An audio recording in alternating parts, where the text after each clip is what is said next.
چلیں دوسرے اخلاقی جرائم یا مالی جرائم یا کرمنل لوگوں کو سزائیں ان کو بھی اس طرح سے نہیں دینی چاہیے، لیکن چلیں وہ بندہ کہہ دیتا ہے کہ چلو یار انہوں نے غلطی کی ہے، لیکن سیاسی کارکنوں کو سر عام کوڑے مارنا اور کوڑوں مارتے ہوئے اس کے آگے سپیکر لگانا، پھر جو لاکھوں لوگ دیکھ رہے ہیں ٹی وی پہ ادھر ادھر، وہ ڈر اور خوف ان کے اندر پیدا کرنا، یعنی کہ اسلام میں محبت اور پیار سے حکمرانی کا سبق، لیکن جنرل ضیاء الحق نے خوف کے ذریعے سے حکمرانی کے 11 سال گزارے۔ اب میرا سوال ہے عالم دین حضرات سے،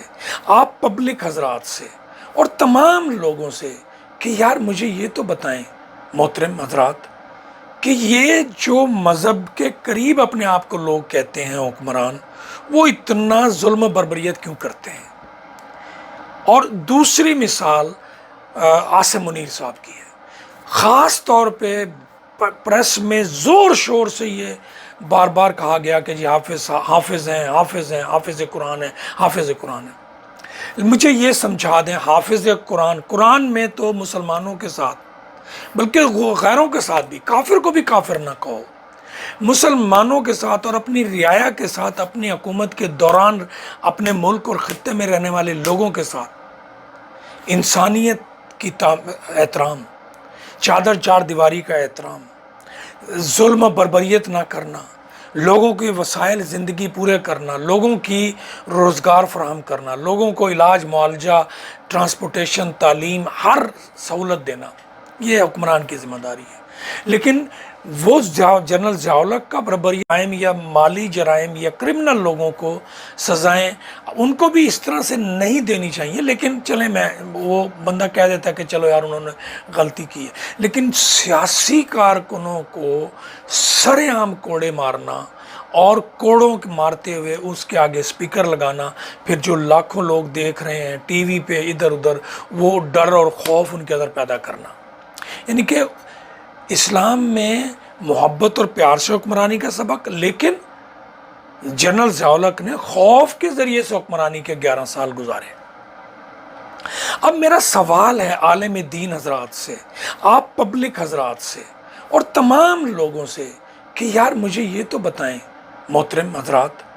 کہ یہ جو مذہب کے قریب اپنے آپ کو لوگ کہتے ہیں حکمران، وہ اتنا ظلم و بربریت کیوں کرتے ہیں؟ اور دوسری مثال عاصم منیر صاحب کی ہے، خاص طور پہ پریس میں زور شور سے یہ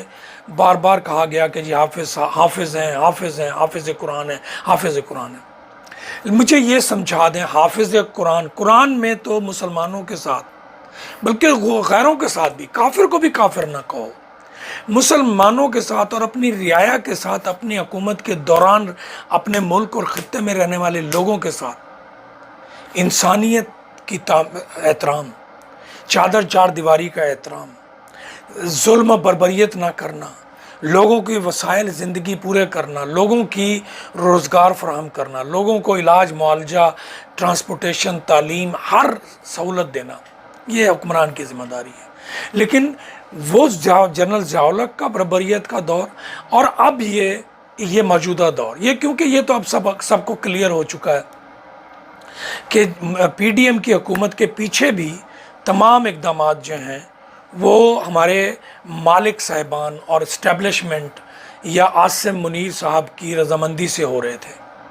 اب آپ ذرا سوال میرا یہی ہے دوبارہ سے کہ عاصم منیر صاحب دوسرے حکمران ہیں جو اپنے آپ کو کہتے ہیں کہ میں حافظ قرآن ہوں، چادر چار دیواری کی پاسداری کہاں گئی؟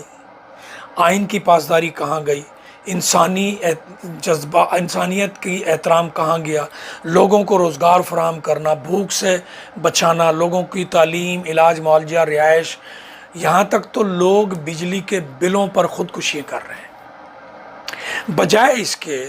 کہ سرکاری محکموں میں، چاہے وہ کوئی بھی محکمہ ہو، وہاں پر کٹوتی کر کے بجٹ کے ڈیفیسٹ کو، بجٹ کے بیلنس کو پورا کیا جائے، اس کی بجائے لوگوں کی زندگیاں اجیرن کر دی جائیں، تو پھر ہم اس مذہب کے قریب انسان کی حکمرانی کو کس نظر سے دیکھیں؟ یہ میرا سوال ہے۔ اگر آپ میں سے کوئی جواب دے سکے تو میں آپ کا شکر گزار ہوں گا۔ اللہ حافظ۔